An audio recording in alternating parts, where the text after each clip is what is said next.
Yes guys, welcome back to the channel, and if you are new here, welcome to the channel. My name's Tristan and we talk about things to do with fashion, vintage, etc, etc. But let's get into the topic of this video. We are going to be discussing Depop vs Vinted. What is the better platform to sell on in 2025? Is it Depop? Is it Vinted? The two titans, the two juggernauts. We are not going to be discussing eBay because I personally don't use eBay and I do not like eBay, so I'm not going to bring it into the conversation. So I've written up a little list. Depop versus Vinted, the pros and the cons. So the way it's going to work, we're going to start with Depop, we're going to lay out the pros, the cons. So coming in hot with the pros, we have the layout, the format, the interface. I like it, it's nice. It reminds me of Instagram. It's pretty easy to scroll, it looks cool. You go onto someone's page, you can create a whole aesthetic. It looks nice, it's clean, it's easy. Enough said. They get a big tick for the layout. And intertwined with the layout, it gives you more opportunity for branding. If you wanted to start up a vintage shop or your own clothing brand or whatever, I feel like you can kind of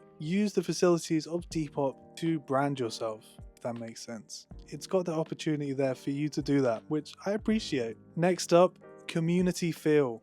You see this more when you're a top seller on there. I've been a top seller on there for about nearly 4 years, since 2021, which is crazy. A little blue tick verification. It used to be more difficult to get, but now they've halved the requirements to get in, so it's quite easy to get verified on Depop now. But the community feel, when you do become verified, it's pretty good because you have like a little forum that all the other top sellers can discuss things on. You can ask them questions, and yeah, it can be useful. There's been times where I've had issues, I posted in there, people have helped me, so I appreciate that. It's got a nice little community feel to it. And also they host like events for top sellers, you know, a couple times a year at the HQ in London. I've never been to any, but if you were into that kind of thing, you could go, which might be cool. You might meet some nice people. The next pro for me is the quick payouts. They pay me out pretty quickly. It's usually 2 to 3 business days after a purchase has been made, I get paid, which is great. The money keeps coming in, you can buy more stuff, reinvest. Perfect. Now, the next thing in the pro section for Depop is support. I feel like they've got a pretty good support system in place. Whenever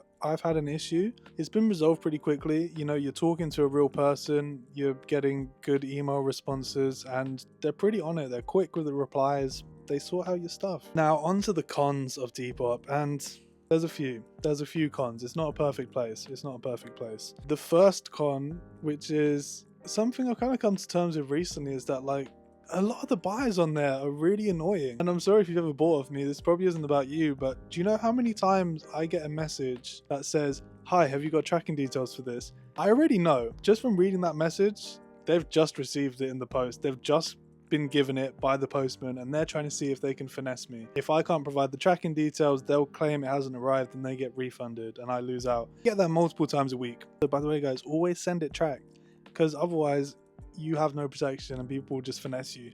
You need to send it tracked. Please guys, please send tracked. Now, the next con is pointless and nonsensical updates, as I've written it. And I feel like they do this quite a lot. They just like update stuff for like pretty much no reason. And I don't know why they do that. I've heard someone say before it's literally just to keep part of the tech development team in a job, which I don't know if that's true or not, but who knows? But they just be updating stuff and you're like, that doesn't make sense. Or they put an update in, but it's like buggy, it's glitchy, like it doesn't work properly. And you're like, I just want the old Depop back. That is something to take into account. They do just be changing the app a lot. They change it up. Things change, people change, life moves on. What can you do? Not much. Now, the next point is less traffic. It has considerably fallen off since the peak during COVID. And I mean, obviously that was like a golden era. You could just be selling stuff, people were just buying it. It was good. Life was good back then, but it's over. It's over now. Some people think it kind of coincided with the takeover at Etsy. I'm not too into the conspiracy theories, but the app's definitely changed. I think less people use it, or at least less people buy off it. I don't know. Now, the next con is prices, and this is from a buyer's point of view, is that people on Depop be taxing. See stuff on there and you're like, that's crazy, you're never gonna sell that. You're never gonna sell that, my friend. Now, let's move on to Vinted. I like Vinted. Vinted's a good platform.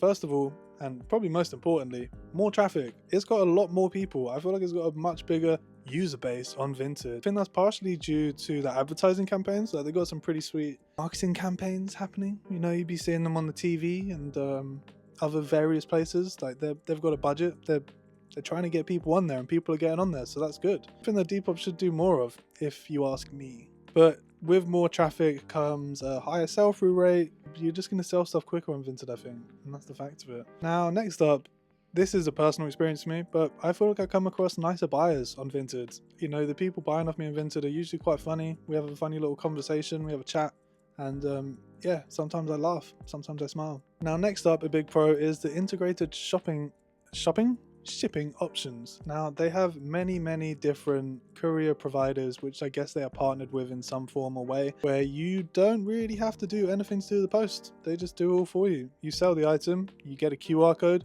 goes to the post office, you do whatever, you scan it, they send it. It's pretty good. It's pretty good. I quite like it. It's pretty efficient. Personally ship with Royal Mail. I feel like Depop does this with every maybe. With Vinted, it just saves time, I guess. It's easier, it's quicker, which is good. Time is money, guys. Time is money. Now, next up, and this is partly due to the more active users, I think there's just more stuff on there. From a buyer's point of view, there's a lot more stuff on Vinted. People be selling stuff. Like, I rarely buy stuff with Depop because it's kind of dry. Vinted is awash with opportunity. It's a land of mystical opportunities and magical findings and stuff like that. Anyway, let's move on to the cons of Vinted, and I think for me there is a few. I find it a bit impersonal and the layout's kind of ugly, and it's also to do with, like, you know, there's like the advertising on there. You're scrolling through, people like, I don't want to advert but the adverts are being given to me. But yeah, I feel like there's less of a branding opportunity than there is with Depop. Sometimes Depop do cool little things where they like promote you or like partner with you, and earlier this year actually they promoted my page, did a pop-up with my @ and my name. That was a crazy weekend. I did like 3k in sales. 2 or 3k. Shout out Depop for that. Please do it again. I want to do that again. I want to sell some more stuff. But yeah, I feel like with Vinted, there is less of an opportunity for personal branding, and it's just a little bit ugly.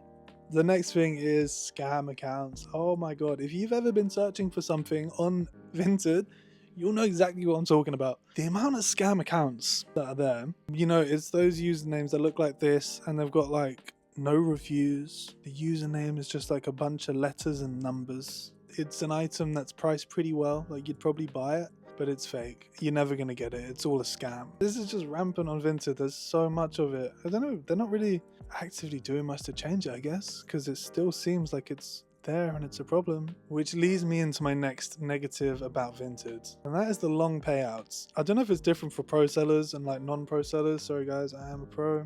What can I say? It's like, after the buyer receives the item, which could take like a week from you selling it, right? Like you sell it, takes you a couple of days to ship it, takes 3 or 4 days to arrive or whatever. But then once they receive it, you don't get the money for like 2 weeks afterwards. And I guess that's to do with the consumer rights laws, like about online returns, which is cool, I get it, but your money's just tied up for like up to 3 weeks, which is kind of crazy. I'm not too into that. Honestly, Vinted guys, my balance right now, because I've only just started selling as a pro on there, all my money that I've made from being a pro seller on there is still just on hold. Like, I've not got access to it. I'm waiting, which sucks. I'm gonna get paid out just after Christmas, so that's good. Next up, the support system. Yeah, support system's a bit mid. I feel like Depop's is better from my experience. They're a bit more on it with the replies. They seem like they're actually reading what you're saying, whereas Vinted was just like, the issues I've had with them and then the support I got, I was like, this is long. Like, this isn't getting sorted. So Vinted, you could probably do with getting better on your support game. Now, finally, I think the process of signing up to be a pro seller on Vinted is a bit long. Like, I had to upload my whole tax return, which I felt like was quite personal, and I was like, why do I have to do this? With Depop, I just have to give them my national insurance number. Like, why do you need all this information? I had to send them my whole tax return, and then obviously your passport. That's cool. I felt like the tax return was a bit personal. They can look into all my finances. I don't know. I wasn't a huge fan of that. But in conclusion, guys, and this might seem like a cop-out, but you need to sell on both platforms. You can't just sell on one or the other. If you want to maximize sales, sell on both of them. But be aware that they both have their niches and they're both good for different things. So with that being said, guys, I hope you enjoyed watching the video. If you did like it, please drop a like, drop a comment, let me know what you're thinking. Subscribe to me. That would really make my day. I'd be happy if you subscribed. I'm trying to hit 500 subscribers. Can we make it happen? I think with your guys' help, we can. But anyway, guys, thanks for watching, and I'll see you next time. Peace.